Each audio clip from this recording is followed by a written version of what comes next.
Now what about these supposed comebacks in New Hampshire? It's even more absurd. This is the pollster.com's graphic of all of the national polls taken in the Democratic primary. Clinton's purple, Obama's orange. This line here begins 2007. You have the pre-primary season 08 here, and these first dots were the polls taken around the time of Iowa and New Hampshire. So, what in the world did she come back from? She was way ahead the entire year before Iowa, and then she lost by 1 delegate in a tiny state, and then she won a narrow victory in another tiny state. Yeah, in other words, Rangers lose on opening day, but have a huge comeback in the pennant race by winning their second game.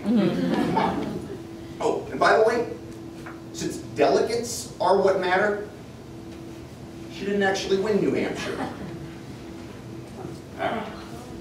Anyhow, I think we get a good sense that the media narrative can be somewhat arbitrary. So, where are we? Well, the complexity of the presidential nomination system gives the press tremendous leeway in spinning each outcome. Now this spin, in turn, affects subsequent outcomes. The losers of the early races, even if they're far from being mathematically eliminated, lose the ability to raise money. This leads to worse media coverage, and then the public tends to jump on the early winners bandwagon, which leads to even worse coverage for the others until they all drop out and you're only left with one candidate before most states even get to vote. Think about the 9-way Democratic race in 2004. John Kerry won Iowa, and then he won New Hampshire. That was pretty much it. Everyone else dropped out. All right. Now, as promised, let's bring in the Texas Legislature. You remember this, right? Because the press has been inclined to declare a winner so early in recent primary cycles, Texas was rendered completely irrelevant. So a large majority of state legislators of both parties favored moving our primary from its regularly scheduled time the first Tuesday in March to the first Tuesday in February, Super Tuesday. So, did they? I think you know better by this point.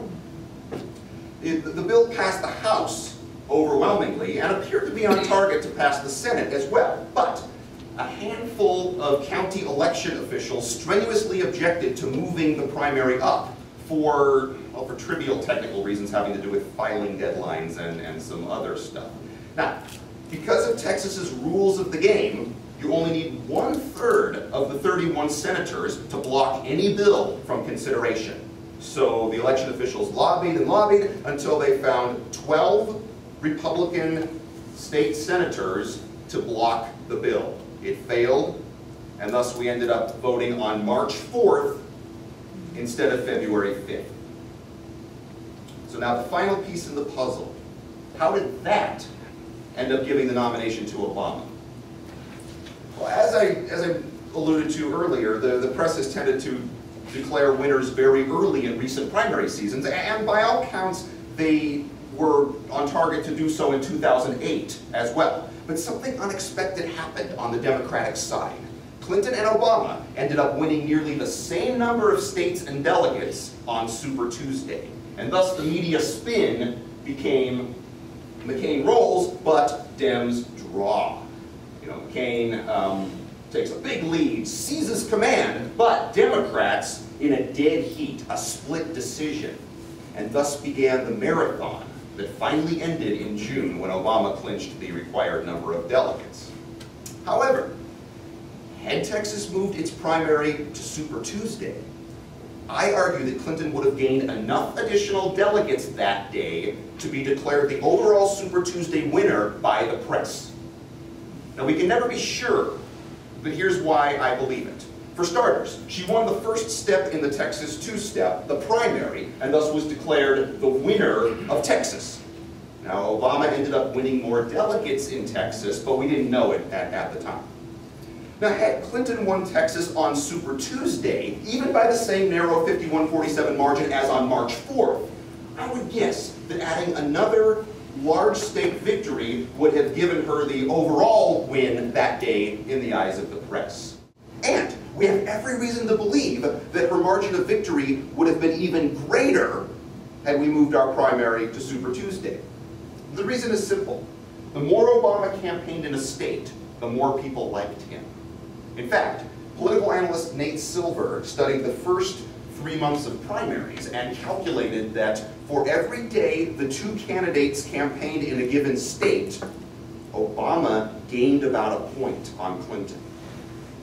It's easy to understand why. And everybody already knew who she was, so she didn't have as much to gain by campaigning. Plus, Obama's a captivating, persuasive speaker. Now, since only 4 states voted on March 4th, Obama was able to spend 10 days here. By contrast, there are far too many states on Super Tuesday to enable that sort of campaigning, and adding Texas would have made it even worse. I think it's safe to say that Obama would not have visited Texas any more than he ended up visiting the most important Super Tuesday state, California, and he only went there twice. So perhaps 8 fewer visits to Texas, and if the analysis is correct, Clinton may have won Texas by around 8 more points. In fact, polls taken here before the two candidates showed up had Clinton ahead by about that much. Based on the media's past behavior, it's nearly certain that they would have declared that a clear, overwhelming victory both for Texas and for Super Tuesday, thus shifting the narrative so heavily in Clinton's favor, as you saw they did for McCain, that even Obama's innovative, amazingly well-run campaign would not have recovered. So that's why the rules of the game matter, why the news media have a lot more power than many people realize, and why a single action by 12 Texas Senate Republicans in the 2007 session enabled Barack Obama to be inaugurated as the 44th president.